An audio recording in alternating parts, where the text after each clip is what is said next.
तौबा करें तो फिर बदल जाएं, फिर तब्दीली आए। और ये कोई मुश्किल काम नहीं, जो बदलने वाले थे वो बदल गए। बड़ा कुछ करते थे पर फिर वो लोग बदल गए। हजरत फुजाला रदी अल्लाह ताला अन्हु कहते हैं कि मैं बड़ा दिलदादा था औरतों का, और मेरा माहौल ये था कि मैं कत्ल भी कर लेता था, माज़अल्लाह चोरी भी कर लेता था, और रात मेरी तबीयत थी माज़अल्लाह नई से नई औरत के पास जाना। कहते हैं अबू जाल ने ऐलान किया कि जो नबी पाक अलैहिस्सलाम का सरे अक़दस माज़अल्लाह काट के लाएगा, नकले कुफ्र कुफ्र न बाशर, 100 सुर्ख ऊंट इनाम मिलेगा। तो मैंने इरादा कर लिया कि मैं बहुत सारा इनाम हासिल करूंगा। कुरान मजीद में ना अल्लाह फरमाता है कि बहुत सारे लोग ऐसे हैं जिन्हें अगर मैं रिस्क में कुशादगी दे दूं, ज्यादा पैसे दे दूं, फरमाया बागी हो जाएं, वो सरकश हो जाएं। ये बहुत सारे लोगों को जो अल्लाह तबारक व तआला एतदाल में रखता है तो ये उनके लिए बेहतर है। हर बंदा दौलत के होते हुए नेक हो सकता, तो ये अल्लाह अगर रखता है ना एतदाल में तो शुक्र करे अल्लाह का, वरना तो लोग अय्याशियां करें, पता नहीं क्या कुछ कर गुजरे। तो हजरत फुजाला कहते हैं कि मैंने खंजर तैयार किया और मैंने बगल में उसको छुपाया, ऊपर मैंने चादर ओढ़ ली। अब मुझे पता था ज़ोहर की नमाज के बाद नबी पाक सल्लल्लाहु अलैहि वसल्लम तवाफ़ काबा के लिए, बैतुल्लाह शरीफ के तवाफ़ के लिए जाते हैं। कहते मैं भी उस तरफ बढ़ा। रस्ते में ना वो खातून जिसके घर मैंने रात आना था, मैंने दरवाजे पे दस्तक दी। मैंने कहा कि तैयार रहना, तैयार रहना, आज मैं बड़े पैसे लेके आऊंगा। उसे मैंने ये कहा और फिर मैं चला गया बैतुल्लाह शरीफ का तवाफ करने। कहते हैं अल्लाह के महबूब भी तवाफ कर रहे थे तो मैंने भी तवाफ शुरू कर दिया। इरादा ये था कि जहां नबी पाक अलैहिस्सलाम मेरे करीब से गुजरेंगे तो मौका पाकर मैं हुजूर के जिस्म अक़दस पर खंजर खोप दूंगा और माज़अल्लाह शहीद कर दूंगा। कहते हैं हुजूर एक दफा भी मेरे पास से गुजरे तो मैं हिम्मत ना कर सका, दूसरी दफा भी पास से गुजरे तो मैं हिम्मत ना कर सका, तीसरी दफा भी गुजरे तो मैं हिम्मत। नबी करीम सल्लल्लाहु अलैहि वसल्लम 2-3 दफा गुजरे तो फरमाते हैं कि मुझे मौका ना मिला, इसलिए कि हुजूर फरमाते हैं अल्लाह ने रोब के साथ मेरी मदद फरमाई, दुश्मन पर मेरा रोब तारी हो जाता है। फरमाते हैं जब चक्कर पूरे हो गए तो महबूब करीम ना छठे चक्कर पे फरमाने लगे फुजाला चक्कर एक रह गया है, बेखबर हो जो गुलामों से वो आका क्या है, एक फेरा रह गया।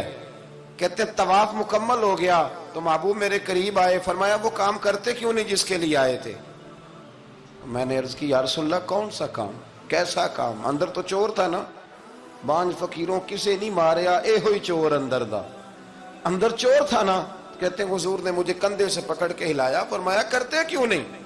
जब हुजूर ने हिलाया तो वो खंजर भी पैरों में गिरा और मैं भी रसूलुल्लाह के पैरों में गिर गया। मैंने कहा हुजूर मुझे कलमा पढ़ा दें। कहते हैं हुजूर ने पहले मेरे दिल पे दस्ते मुबारक फेरा, फिर मेरे नबी ने मुझे कलमा पढ़ा दिया। अब ना मुरीद होने वाला कहता है कि जी आहिस्ता आहिस्ता मैं ठीक हो जाऊंगा। अब वो आहिस्ता आहिस्ता का क्या तर्जुमा है ये बिल्कुल समझ नहीं आती। भाई किसी बंदे से 5 लाख रुपया लेना है तो उससे वो कहता है जी मैं आहिस्ता आहिस्ता दूंगा, 500 रुपया दे दिया करूंगा रोज का, तो कहते हैं मेरी रकम खराब होती है, पूरे दो। और नेकी की बात जब आती है तो कहते हैं हजरत साहब दीन इतना सख्त नहीं है, मैं आहिस्ता आहिस्ता ठीक हो जाऊंगा। अब मैं मगरिबी शाप पढ़नी शुरू कर दिया मैंने, अब मैं तस्बीह ले ली है, कल मैंने भी आहिस्ता आहिस्ता मैं ठीक हो जाऊंगा। यानी रकम लेनी हो तो वो आहिस्ता आहिस्ता कबूल नहीं है। लेकिन और मकान की रजिस्ट्री अगर करानी हो तो मालिक मकान कहेगा आहिस्ता आहिस्ता करा लो, कहते हैं पैसे पूरे दिए, सवेरे चल और बयान दे।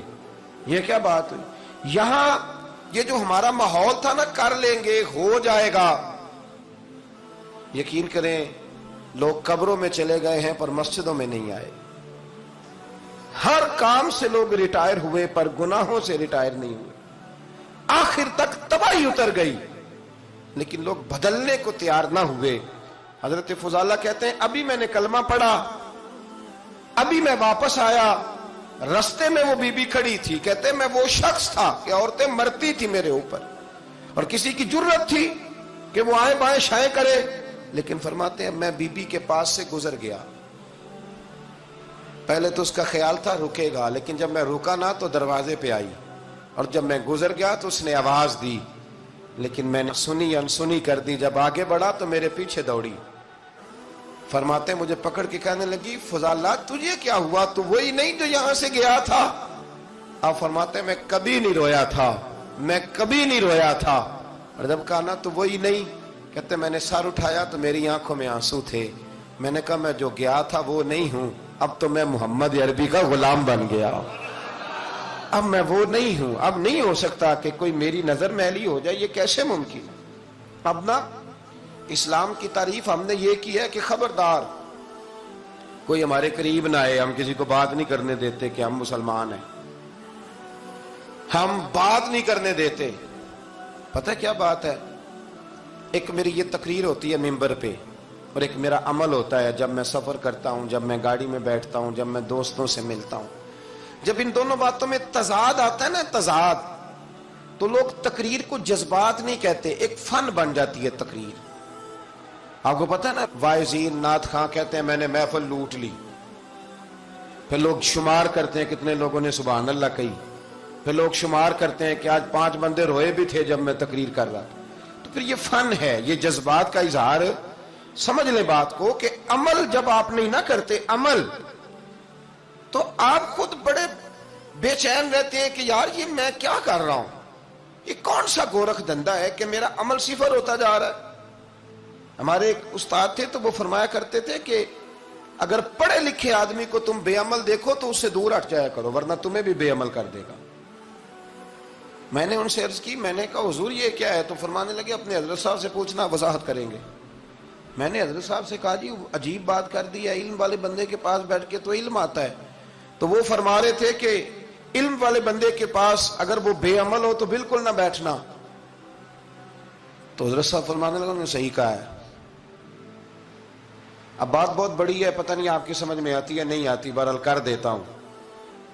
پڑھا لکھا بندہ اگر بے عمل ہو تو اس کے پاس، تو میں نے کہا حضور کیوں؟ فرمانے لگے اس لیے کہ وہ اپنی بے عملی پر بھی دلائل دے گا، وہ بے عملی پر بھی دلیلیں قائم کرے گا کہ یہ وجہ ہے تو اس لیے میں ایسے کر رہا ہوں۔ تو چونکہ وہ بے عمل ہے اور ہے پڑھا لکھا، نبی کریم صلی اللہ علیہ وسلم کے غلام نہ پل بھر میں بدل جاتے تھے۔ اور اللہ تعالیٰ بھی نہ بڑے موقع دیتا ہے ہمیں، بڑے موقع۔ حضور نے فرمایا جس نے ایمان اور احتساب کی نیت سے روزے رکھے وہ نئی زندگی کا آغاز کرے، اس لیے کہ اللہ نے اس کے پچھلے سارے گناہ معاف فرما دیے۔ میرے نبی کریم علیہ الصلوۃ والسلام نے فرمایا جو شخص بیمار ہو گیا، مریض ہو گیا، اور نسائی شریف میں فرمایا کہ 3 دن تک بستر پہ رہا اور اس نے شکوہ نہ کیا اللہ کا، اور جب وہ شفا یاب ہو کے بستر سے اٹھا ہے نا، تب اللہ نے اس کے پچھلے سارے گناہ معاف فرما دیے۔ اور فرمایا جو حج کرنے گیا، حج کر کے واپس آیا، اللہ کے حبیب فرماتے ہیں یوں سمجھے کہ میں آج ہی ماں کے پیٹ سے پیدا ہوا۔ بڑے موقع اللہ نے دیے، بڑے موقع، بڑے سارے موقع عطا فرمائے کہ میں تیرے پچھلے گناہ معاف کر دوں گا۔ تو بھی تو نئی زندگی کا آغاز کرنا، تو بھی تو شروع کرنا نئے سرے سے، تو بھی تو بدل کے آنا، تو بھی تو اپنے اندر تبدیلی پیدا کرنا۔